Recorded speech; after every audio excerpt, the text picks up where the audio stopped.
You're being led away at this very moment. Those 8 words had a huge effect. Absence of rationale. No advance warning was given.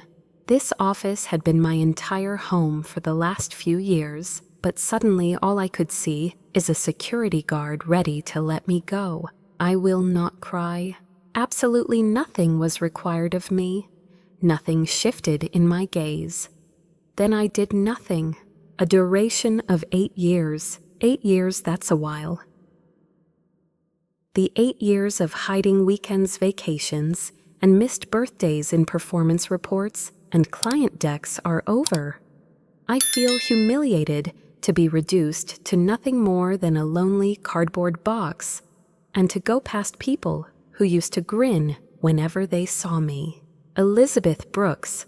I go by that name. That is until the marketing agency, Redmond and Bray in Austin, Texas, decided I wasn't worth their time. As a result of violations of our internal loyalty policy, said the company.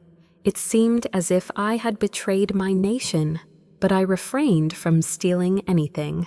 No information was leaked, I can guarantee you that. How did I manage to refrain from trash-talking anyone? I recently had a job interview. A separate agency 2 states away was the only one with whom I had an interview. My quick firing was somehow justified by the fact that I claimed a half-day absence was for a personal medical visit. No reprimand whatsoever, not a word of warning. Oh, look at that. Gone with the wind, no longer stored on the computer. Monica Hartman, my boss mentor, and the woman who once celebrated my promotion at a Christmas party avoided eye contact the whole time. She motioned for a sealed item to be passed over the desk as if it were evidence in a trial. Opening it made my fingers hurt. Do you mean inside? The employment relationship is officially ended as of the date of this letter. Do not receive any payment upon exit. Cut off the middle ground. Kindly be informed that my services were no longer required. That was all. It was humiliating, however, there is an issue with that. Sometimes the most tragic endings hint at a bigger plot point down the road. Being thrown off the edge is sometimes all it takes to realize you've always had wings. My pulse kept thumping as I stood at the curb, the Texas sun beaming down on me. And it's not because I'm afraid. Regarding comprehension, even though Monica was unaware of it, I was determined not to leave feeling ashamed. I was on the verge of embarking on a life-altering adventure. By day's end, everyone would know precisely what they had done wrong. Good day, this is Eleanor Brooks. I'm a 35-year-old single woman from Raleigh, North Carolina, who has spent the last decade wending her way through the corporate marketing maze. They all agree that I've always got it together and that I'm quite bright. Stay focused. Whoever color codes her emails and knows precisely where every dollar went in the quarterly budget does it before the CFO even sees the spreadsheet. That made me feel proud. Even now I am. But I'll take you back to a period when the security guard, the cardboard box, and the downfall of my profession were all a part of my life. My parents stopped asking when I was planning to settle down, and my college friend got married about the same time I started working at Redmond and Bray Marketing Group. In Austin, Texas, there existed a medium-sized enterprise. It may not have been as flashy as the coast-based heavy hitters, but it was built on the same old principles of old money-tight handshakes and incrementally acquired client ties. Back then, I was only a young account assistant, and I felt like I belonged among all these name tags and directors at Starbucks who had no clue who I was. Despite this, I held back from complaining. The information was noted down. I maintained vigilance. It was no problem for me to take on data entry budget reconciliations and editing of late-night pitches. Even if everyone else was fatigued, I managed to find a way to make a difference. When the first year came to a close, I was fortunate enough to get a seat at the executive table for client meetings.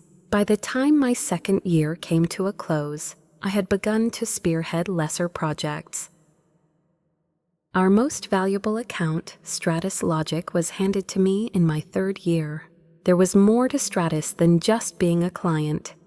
Customers were a national technology company that kept our whole Austin office occupied with a marketing deal worth millions of dollars. The outcome of one slip-up in this kind of account might be a career-defining breakthrough. They had lofty expectations, ruthless. The most critical thing was finding someone who could comprehend their needs without squandering their time. Other requirements included weekly optimization reports and biannual campaign refreshes. That person was molded into me. It was not because of my intelligence that I worked more than everybody else. I took the client's brand needs at face value and tried to internalize the CEO's LinkedIn updates. Even before they said what they needed, I knew exactly what they needed. Furthermore, I stepped in, diffused the situation, and offered a plan the next day to protect them from embarrassment following their previous account manager's disastrous product launch. After that, Stratus's important contact VP of marketing, Paul Henderson, who was famous for throwing agencies under the bus, wanted me to keep working as their loyal strategist. Afterwards, during budget talks, my boss, Monica Hartman, started referring to me as indispensable during team huddles. That also encompasses her communications sent to the board of directors on a quarterly basis. However, I never observed any compensation adjustment as a result of those comments. I would enter Monica's office every year with a folder in hand, a document that contains performance metrics, revenue statistics, and testimonials from satisfied customers. With a polite grin on my face, I would sit across from her and politely request a performance-based increase. The budget's tight. We're investing in infrastructure and next cycle, I promise. Those were her same excuses year after year. I saw our company move to a new glass-walled office downtown Monica arrive in a gleaming black Range Rover, and younger staff get stock options. As I continued to fill out reimbursement paperwork for client dinners that I had paid for myself. Regardless, I continued. I am a great believer in working for what I want. So that's why, because I was raised to persevere through adversity and never give up on a goal. I am absolutely certain nearly broke my heart. I felt a sense of calmness rather than wrath as the dust cleared. The haunting, precarious stillness that follows a storm's departure, assuming you are able to maintain your poise. Completely on my own, wet. Nevertheless, while one is standing, it started off with hope like most things. After I got my hands on the Stratus Logic account, it seemed like things started to change. I was immediately the center of attention. In corporate circles, my schedule was full of strategic meetings, and my junior associates treated me with respect instead of courteous contempt. Success had been mine, I was sure. To me, this was the beginning of something far bigger. However, I was incorrect. I had all the necessary paperwork in order when I initially asked for a raise. Plans for the upcoming fiscal year's budget were already well underway. Graphs, tables, and figures on campaign ROI and client retention rates were housed in a cumbersome presentation binder that I brought in. Stratus Logic received 38% more revenue than anticipated from our most recent advertising funnel. A 6-month contract extension was mine to keep, even though the CFO of Stratus was known for viciously slashing agency budgets. Seated opposite from me was Monica Hartman. She radiated confidence without coming off as conceited, was impeccably dressed, and possessed impeccable posture. In a level-headed manner, I presented the facts. After barely flipping the second page, she set it down. I can tell you from personal experience that those are some staggering numbers. Your value is not in dispute. Excuse me just a moment. Nevertheless, we are now addressing a highly delicate fiscal matter. Operational cuts and staffing freezes have already taken place, and approving your request will trigger a dozen more. I went for the chin and assumed she was being honest with me. Next year, things will be different. I nodded and complied. There was a first. During the second year, I raised the stakes. As the primary strategist, I was instrumental in securing 2 new high-value enterprise clients, each with 7 figures in annual revenue. One of these clients came highly recommended by Stratus's Paul Henderson, who allegedly told another CEO, "If you want real results, ask for Eleanor Brooks." Upon picking up the phone, presenting this time around, I didn't only bring figures. I also brought award nominations, letters of reference, and copies of customer correspondence that utilized terms like visionary, indispensable, and a rare kind of leadership. Using her Nespresso machine, Monica served me coffee, complimented my initiative, and then repeated the entire speech. At that point, her workspace had undergone a metamorphosis, with sleek new furniture framed industry metals and a wider window overlooking the city. She emphasized that the company's development is ongoing and that improving the infrastructure is their main focus. Believe me when I suggest that people are paying attention to your achievements. That was the second mistake. Around the third year, I started to feel like I had undergone an inward transformation. Stratus's most recent increase, a 42% increase to their yearly budget with us, was the most substantial increase since onboarding. Almost every one of my accounts remained open. Other departments started calling to me for advice on cross-functional initiatives. I went from being just part of the team to becoming the group's engine. When I walked into Monica's office, I was not feeling hopeful. I marched in, introduced myself as Resolve. I responded since no one had asked. I have generated revenue, handled our most demanding customers, and developed loyalty that other agencies can only dream of in the past 3 years. I have been waiting a very long time for a raise and a title change to reflect this. I should also start looking at other possibilities in case this one doesn't pan out. Still unfazed, she went on. She arched her fingers beneath her chin, her voice unwavering as before.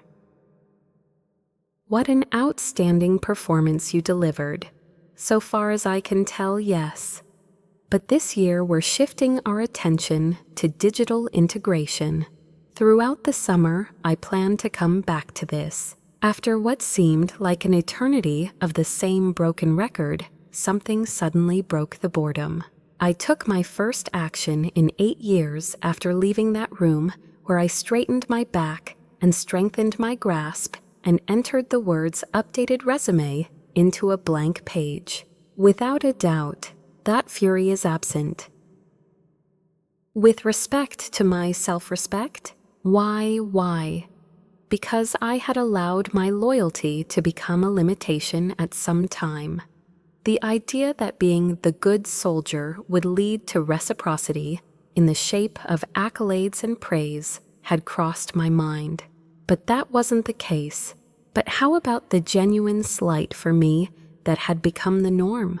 Monica was adamant on maintaining what seemed like an established pattern.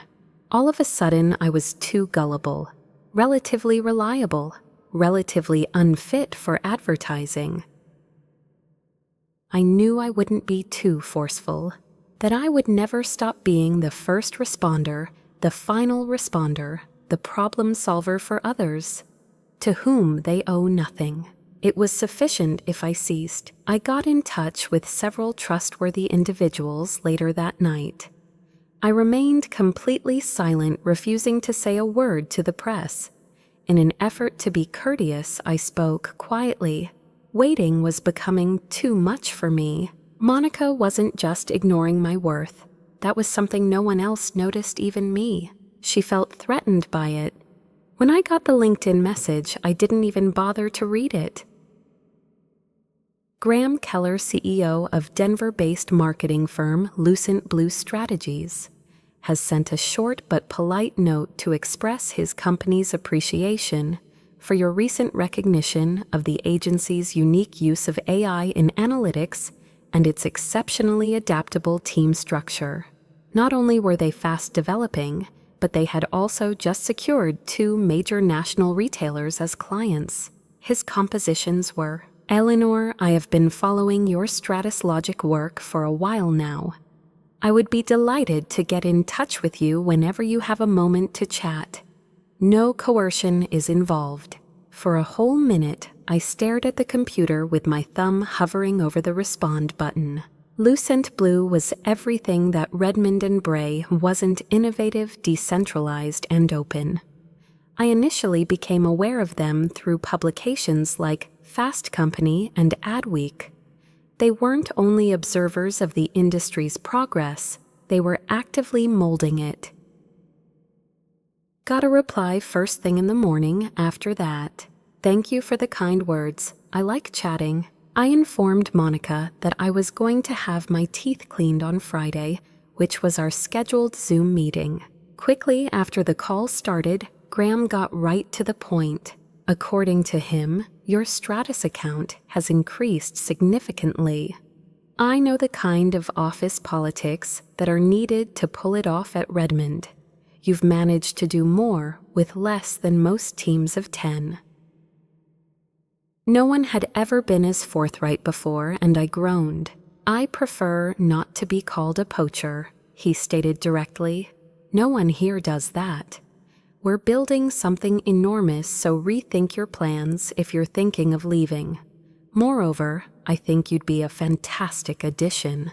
I begged him to tell me more. A multi-year partnership has been reached between Lucent Blue and emerging IT giant Civic Systems, which specializes in public sector digitization. Graham preferred construction workers to careerists for the team. Of strategists, he wanted to lead the company's growth. He had an attachment to me. However, no one has looked at me for the last 3 years and seen more than just my productivity. They have acknowledged my potential. Up until now, it has only been a debate. No offer has been made. Sitting on the floor of my apartment, laptop still warm on my lap, I allowed myself to feel something I hadn't felt in quite a while. In the moments after our talk ended, relief. If fate wills it, on that particular weekend, I worked to improve my portfolio, update my resume, and rewrite certain crucial statistics. I was deliberate and not rushed. The emotion I was experiencing was one of clarity, not urgency. Every conversation confirmed what I already knew, that they weren't just interested in my actions, but also in who I was when things went wrong, why I led the way I did, and how I thought. On Tuesday of the following week, Graham had a second video conference with his COO and then the chief strategist. The interview wasn't for a job, though. They were interrogating me for a position of leadership. Whatever the case may be, I was far from innocent. My years of experience in corporate America taught me that interest doesn't always convert into action. Moreover, I refused to provide any information until I had confirmation in my mailbox. Because of this, I decided not to talk to Monica. Under no circumstances would I have begun within 30 days, had the COO of Lucent Blue asked. Despite Graham's late-night text message with, Are you ready to relocate to Denver, presuming all goes according to plan? It's a, when I said I would be, I meant it. I will be, just as I said. Things began to change, though, at that point. Not long after that, with the door closed and the shades drawn, Monica called me to her office. It was her alone time. On her desk was a single grayscale sheet of paper with my name boldly marked in yellow. An email containing a private conversation between two Lucent Blue HR workers was shared with a third-party recruiter who had connections to Redmond's HR director. Greetings, I am that individual. I am also the one who scheduled the meeting, which I labeled as a medical appointment. Someone caught me. Nevertheless, instead of handling it in a leadership approach, or even just having a human conversation with me, Monica chose the nuclear option. The words she spoke as she dialed security and picked up the phone are etched in my memory. The woman will depart from the premises today. Ensure her well-being. No sound at all. Interview concludes. A sound like approaching feet is catching my attention. Totally quiet. Within that brief period of time, my whole tenure at Redmond and Bray came tumbling down. I was caught red-handed, but Monica couldn't see it coming. She was going to let me go. Standing in the hallway outside Monica's office, the temperature felt lower than I remembered. I kept my mouth shut as the security guard came up behind me, keeping just the right distance to get his point over without being too nosy. Everybody in my office avoided making eye contact with me as I strode by open doors and workstations, replete with half-eaten breakfasts and the horror of Monday morning. Some, though, choose not to. Under my supervision, a young analyst named Jessica raised her head from her computer, her brows furrowing in confusion. Another account manager named Sean said, "What happened?" I said nothing and kept on walking the same way I had for the last 8 years with my trusty leather laptop bag. Upon my return to my desktop, I found the screen to be dark. Upon Monica's hang-up, my keycard ceased responding. "Where is my email?" I wiped. Not very serious. It cut off. Not even a goodbye letter was left. I used the 12 minutes allotted by the security guard to pack up 8 years of my life into a cardboard box which contained framed photos of my parents, a couple of coffee cups from Christmas parties, and my Stratus Account Queen trophy from last year's off-site competition, a trophy with a broken handle. It was in my mind to scream. I wanted to scream. I wanted to throw the box out the office window as an expression of my disgust of Monica's feeble attempt at dominance. But I didn't experience it that way. During that period, amidst my intense emotions of rage and loss, I had a dreadfully clear epiphany. Dedication is irrelevant here. Oh, I see control. Even though Redmond and Bray thought I was a threat, Monica opted not to fire me. She released me because I was a threat to her safety. Ever since I got up, she has seen that my influence, voice, and effect have grown with every client campaign and situation where someone has chosen to consult me instead of her. She should have given it no praise for it. That was how she got rid of it. I personally dropped the item to the parking garage. The security guard, who was not there to help, did nothing more than stand there, his radio beeping and his face expressionless, as if this were just another entry on his clipboard. As I slid the box into my trunk and settled into the driver's seat, a shiver ran down my spine. That was when it hit me. This happened at that very moment when my fists were clenched on the wheel and the stench of corporate betrayal clung to my jacket, and not in Monica's office, in the elevator, or in the presence of Jessica's compassionate gaze. I was definitely not just in between appointments. This was more than just a week of remote work for me. I had no work at all. I had been wiped out.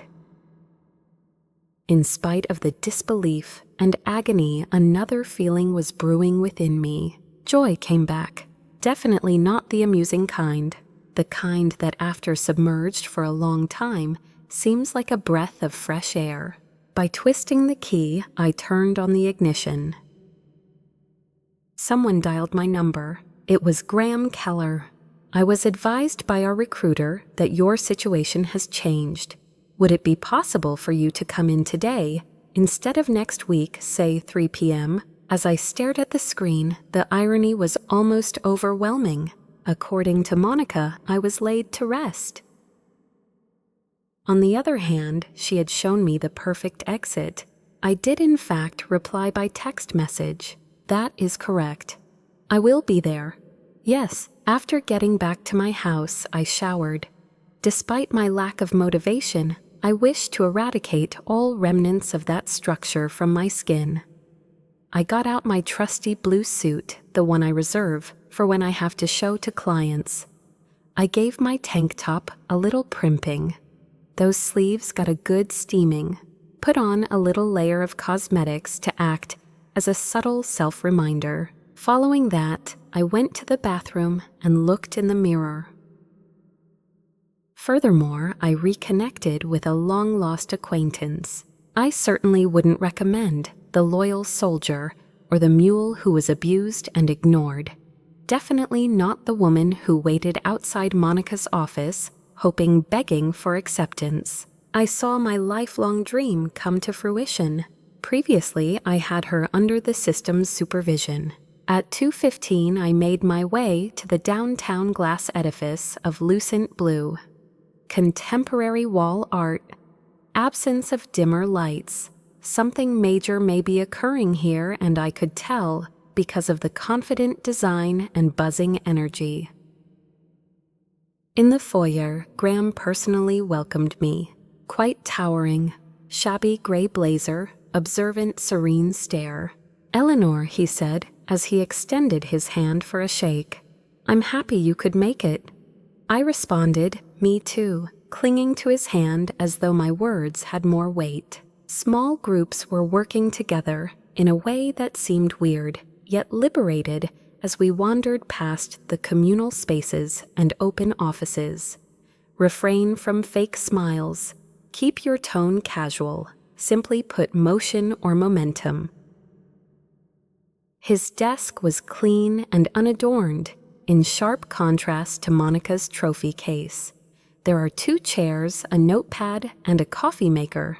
That was it. To top it all off, he poured my coffee. After that, he sat down. "Let me be crystal clear with you," stated the man. "This is not an interview. We are already familiar with your qualifications and interested in hiring you." It was the worst. A little folder was taken out of a drawer by him. "I am the executive in charge of strategic alliances, and this is not an offer letter. You will report to me. You will work in a team, and there will be equality and salary." When I took it out, I saw it took me 3 times to get the hang of the number. I had asked for annual review hikes for the last 5 years, but the value of the ownership stake was more than double my income at Redmond and Bray, and that wasn't even included bonuses. Took a deep breath and choked. "Wow, this is kind?" "It's fair," he said frankly.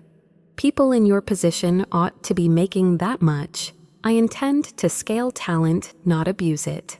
My hold was firm this time. A sense of tranquility enveloped me. Genuine, not polite, I smiled. It had been an eternity since anybody had desired me, but that all changed immediately. Effort was justified. Something about that day at the Lucent Blue building altered me. Easy to carry. The reason behind this is that I was not even offered a job. When I saw the figure on the paper, it nearly caused me to pass out. After a long period of feeling pressured to prove myself to everyone, I finally felt free. They were already aware of it. There were no riddles to solve, tests to do well on, or challenges to face. Graham had guessed before I even stepped foot in the room. They had finished their tasks. My role was obvious. There was more to it than just liberation. You validated me. I remained in my apartment, quietly rereading the offer line by line with my folder open on the table, rather than opening a bottle of wine and telling everyone I knew what had happened that night. After that, I let it settle in for a while. You were rightfully rewarded for this. It was never an attempt at a second chance or an attempt by an adversary to play the victim card. Lucent Blue did not hire me out of kindness. The fact that they employed me is a testament to how openly they acknowledged my worth. At 10:04 p.m., I emailed Graham. I'm leaning toward yes, but I'd prefer to take a day to review everything thoroughly. He was slow to react, taking 5 minutes. Kindly take as much time as you require. We are thrilled at the prospect of your being here. Please do not feel pressured in any way. Furthermore, there is zero commitment. The following morning, while I was taking a drink of my coffee, my phone began to ring. Unknown digit. It was picked up from there, but I was apprehensive. Eleanor Brooks, is that you? Speaking, I murmured. Margot Landry serves as the chair of the board of directors for Redmond and Bray. Discomfort set in. Just who is the board chair? Her introduction was lengthy, but she spared no time. I would want to have a meeting so that we can talk about what happened yesterday. I kept my tone neutral. Could Monica Hartman be credited with initiating this? A quick no came out of her mouth. This is sufficient on its own. She had no prior notice that she intended to terminate your employment with the board. News of this came to light after the fact. I noticed it too. The flip-flop. I saw that my firing was more than just a managerial choice. It had real-world ramifications. Famous ones. Thank you for calling Ms. Landry, I said. My acceptance of a job offer from a separate organization is official. We keep quiet. Which firm, if I may inquire? Right now, I'm not comfortable disclosing that. She tried again with all her might. I have faith that we could go back to where we were if money was the main point. My smile was unnoticed by her. It wasn't simply remuneration, I said. The amount of time it took for someone to recognize my worth was what truly irritated me. After the call ended, there were polite greetings, but everyone got it. They weren't sorry they let me go. Stratus had to go, unfortunately. Making that choice was correct. To wrap up the paperwork, I drove back to Lucent Blue the next week. No one in the office appeared to be interacting with anybody else at midday. His assistant welcomed me as though we had been teammates for months, even though Graham wasn't there. Marla was very professional, thorough, and quick in her work as my onboarding HR representative. She assisted me with requesting office space perks and relocating support. No matter how many times I was processed, I never felt like a number. She addressed each question with the same level of care and consideration as if it were her own. The phrases she used to say goodbye will stay with me always. Our doors have been visited by several people from bigger corporations. Having said that, there are few people who can equal the magnetism that you radiate. Know what you're already a part of it. I had no idea what to expect. That isn't a very complimentary portion. However, it includes the irrever, lost in the chaos of both my job loss and the joy of a new title was something I had no idea I had lost. The very center. That solid groundwork that didn't rely on praise team victory or Monica's cold embrace. Finally, I felt like myself again. The morning of Monday passed quickly. Still unlike in the past, I wasn't frightened of it. I woke up extra early, got all dolled up, like I was going to a beauty pageant, and arrived to Lucent Blue about 15 minutes before they opened. Within everything was ready. The welcome screen prominently displays my name. My credentials are preloaded into a brand new laptop. Instead of a cubicle, a desk with windows, and plenty of space to spread out ideas. A welcome package with a greeting signed by the crew, some chocolate and coffee. It's not your only purpose to be here. Your mission is to build something. Sitting down, I drew deep breaths. It lacked flash. It felt kind.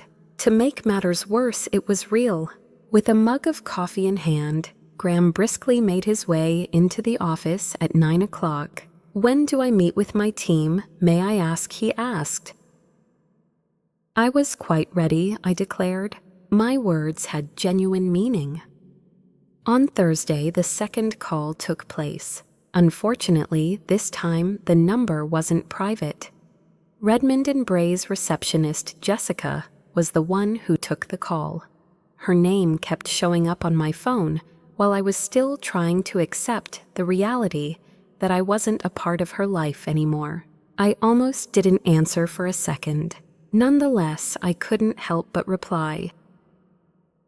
A barely audible "hey" slipped out of her mouth. "I realize it's inappropriate to call you during work hours, but I really need you to understand what's happening here." Standing beside the floor-to-ceiling windows of my new job, I waited for my coffee to chill in my fingers. Lucent Blue's workplace was a beehive of low-volume activity, in sharp contrast to the usually muted dread that pervaded Redmond like fog. Jessica proceeded. "Monica has been in clandestine meetings for the last 2 days. When you left, Stratus went silent, totally quiet, lacking interest. Paul Henderson even personally called her earlier today." I was pulled away by the sight of the window. "Paul, just a moment, please. Exactly what did he say?" Jessica hesitated. "His words to characterize your dismissal were deeply disappointing, and he warned her that he was reevaluating their agency partnership consequently." Monica tried very hard, but it seemed like terrified, quite scared to be honest. At first I decided not to respond, because I had already planned for the worst. Stratus Logic was unfaithful to Redmond and Bray. They seemed loyal to me. The exact board chair who had called me a few days earlier, Margot Landry, was the one who sent the meeting request later that day.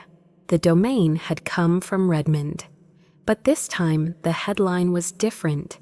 New and improved reinstatement proposal.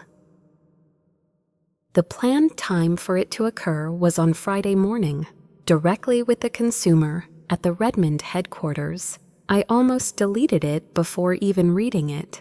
The use of the words proposal and revised piqued my interest. I thus replied, "I plan to attend.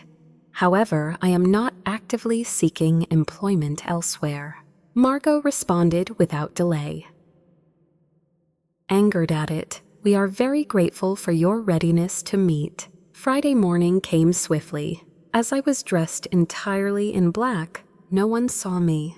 Combat ill-prepared me. I decided to wear the same blue jacket that Graham had given me when he offered me a job at Lucent Blue, so that I wouldn't seem like an ex-employee. It was my intention to enter on an equal footing. Upon my arrival in the Redmond lobby, Jessica looked up from her desk and flashed me the cutest, most genuine smile I'd ever seen. "You look incredible," she whispered. "Oh, I almost said thank you there."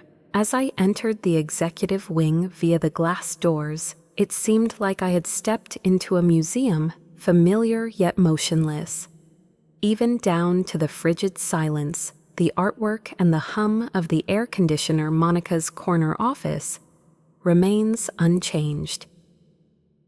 Sadly, Monica failed to show up for the scheduled meeting. Margot was the one. She stood up and gave me her hand the second I stepped into the room. "Please, Eleanor, I am grateful for your presence like before."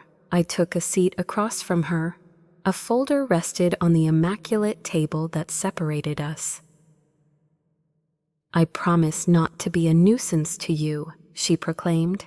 "We've reviewed the whole matter from your performance assessments to the termination process and all that followed. Your departure was clearly handled poorly." That was the most scandalous understatement of the year.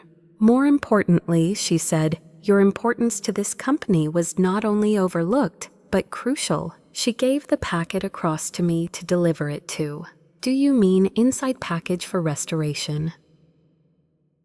VP of Senior Level Strategy, with a base salary 40% larger than what I had at Redmond. To motivate others, help with relocation, incentivize enrollment with a bonus. Not to mention the startling apologies. Apologies for the way the firing was handled were sent by an officer of the board. The file has been saved." Totally sunk in, Margot and I locked eyes. I managed to say thank you, but my tone was slightly angry. "Sure, no problem. That's a terrific offer. The point is, I've started over. I am in possession of a contract. I have made strides." The nod from Margot was measured. "May I inquire as to its location? I would rather not divulge that." She maintained an imperious air. Something else, though, piqued her interest instead. Could we have handled things differently in any way? That question struck me so hard I wasn't ready. I thought about it for a while before responding. "You could have repaid my love with deeds instead of waiting on your hands until a client was ready to depart. But instead you chose to ignore my value until I had to go somewhere." She didn't say anything at first. The words, "That's fair," were finally said. My soul sank to the earth. Adopted a connection based on shaking hands. May Redmond and Bray achieve all their goals. My words had genuine meaning. I was no longer furious for one thing. I was done. Jessica, who was working behind the reception desk, gave me a little thumbs up as I left the building for the last time. "You smiled back at me. I was exempt from clearance requirements because of that. Nonetheless, I was cognizant of the fact that another individual was keeping tabs on things from a different part of that office. This individual need reassurance that they may leave whenever they pleased. On that particular day, declining an offer wasn't the only option. A new chapter has begun. With elegance, with grace, having a position of authority. Exactly 10 minutes before the crack of dawn on a Wednesday, the email was dispatched.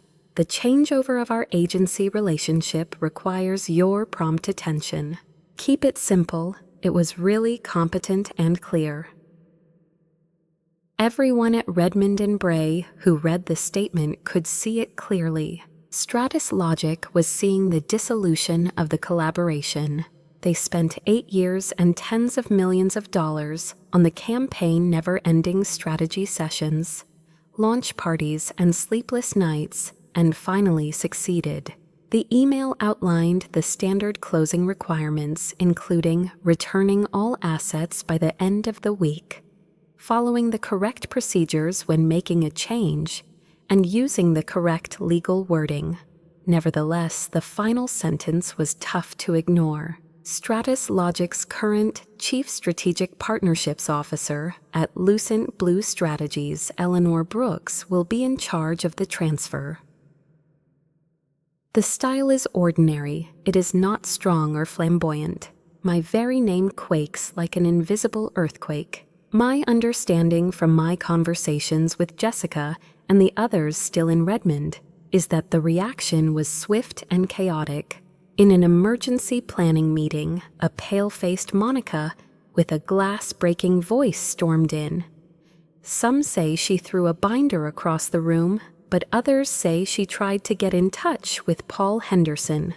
but was connected to his executive assistant who never returned her call.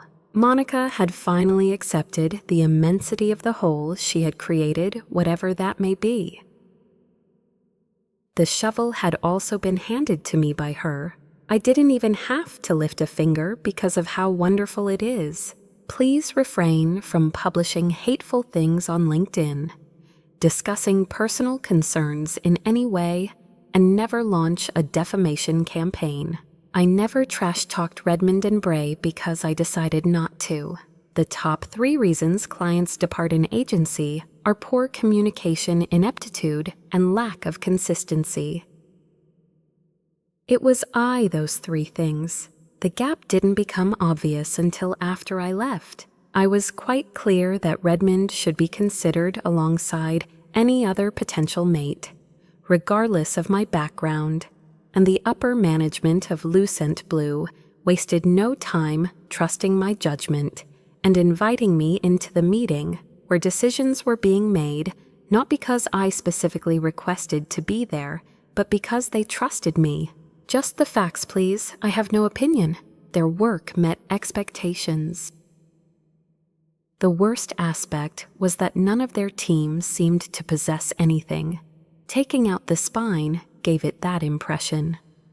There were also obvious cracks, such as tardiness, tacky undergarments, and conceptual things that looked to have been in another age. Finally, the deal breaker was Paul's voice.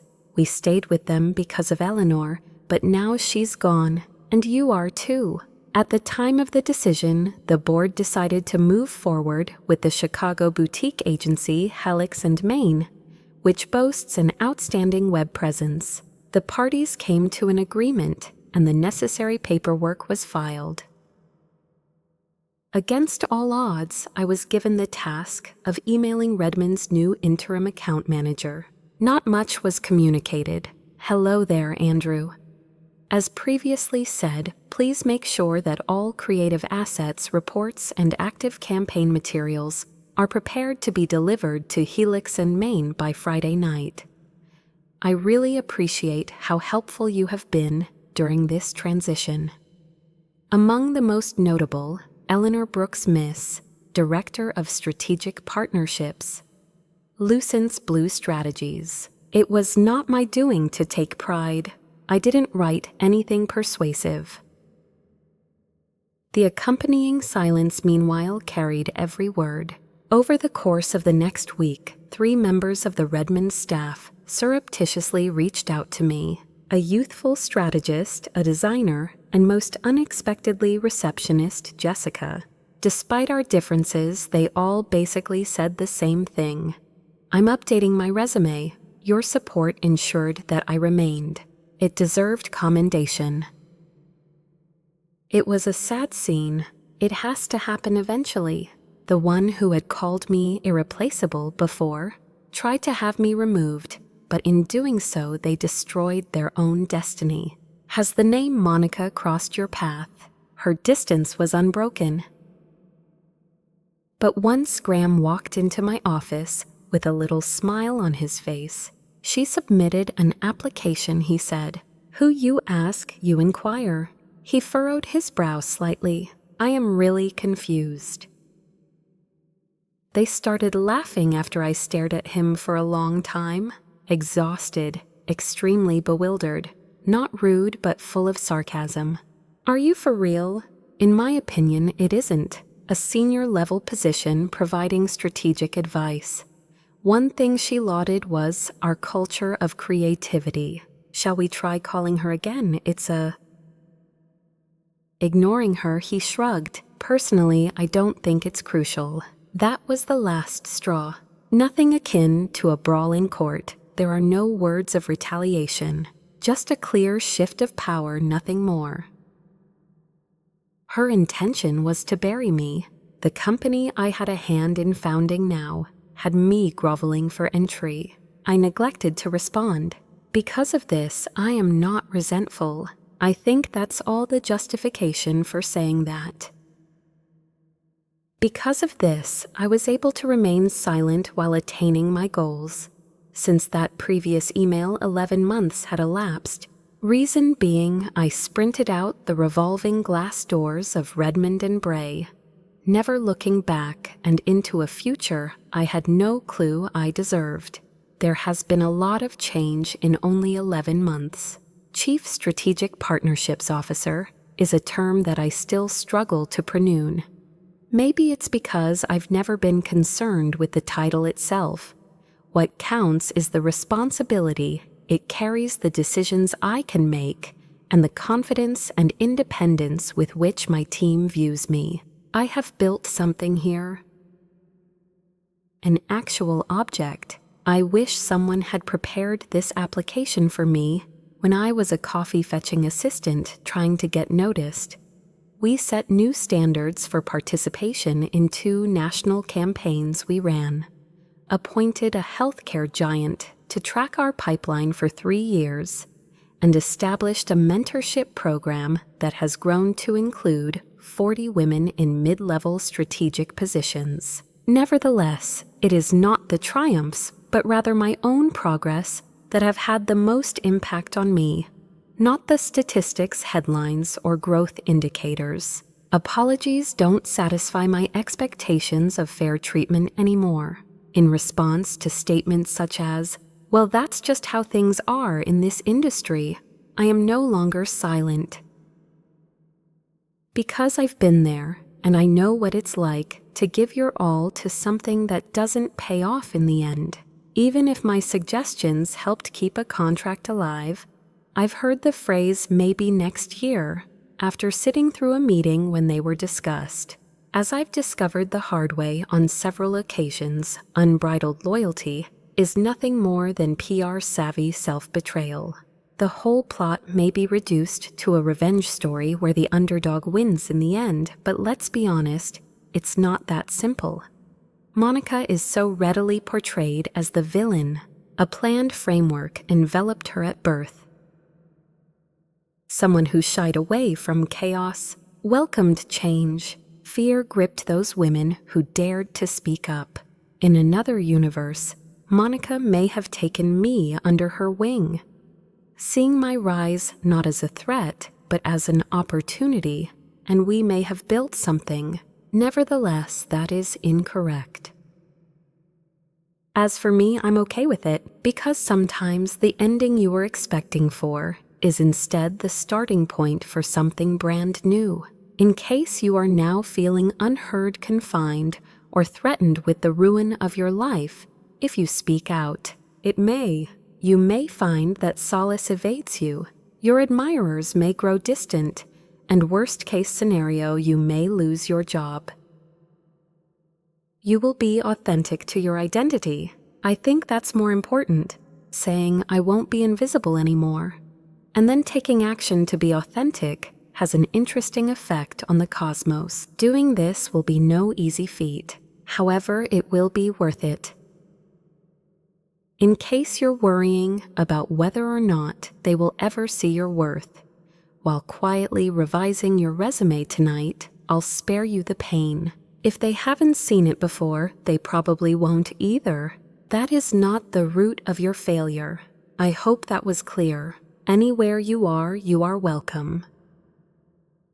Here the words "you're indispensable" mean more than just that they indicate that the person in charge isn't threatened by your growth, and that no one's ego is getting in the way of your thinking. Once you get to that area, don't turn around, for the simple reason that the best kind of revenge is what it means to get out of bed every morning, enter a familiar space that makes you feel at home, and know that you did not settle for being tolerated. You were adamant about wanting acknowledgement. You were too.